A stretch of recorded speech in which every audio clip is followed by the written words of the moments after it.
you can expect diversity.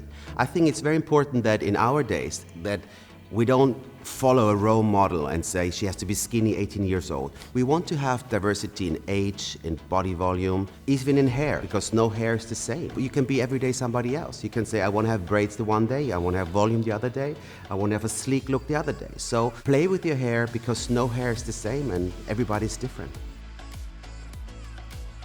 Of course, the other photographer colleagues were amazing and I love to work with them. But I'm a little bit happy because I know exactly how hair works. I know how hair moves and I'm involved in the casting. So I can create the look from the beginning, the sketch on the board, to the end of the picture.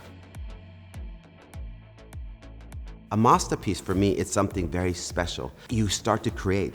Which shampoo I use, what is the conditioner, what does the conditioner, what does the mousse do, what does the hairspray do. I think it's very important to create it from wet hair to maybe easy curls or a big chignon. In the end, the piece, the stuff you create should be your masterpiece. And I think it's nothing more sexy or great if you walk into a restaurant, have amazing hair, and everybody look at you and they say, oh wow, that's a masterpiece.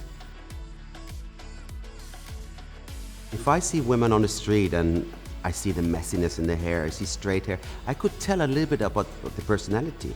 Hair, you have all your life.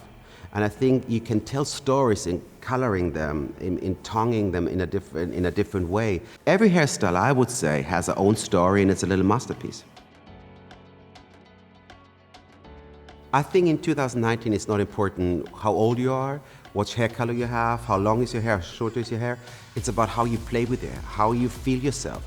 One day you can have straight hair, one day you can have wavy hair, blonde, bleached, whatever you have. Just be yourself and be proud of who you are. That's very important.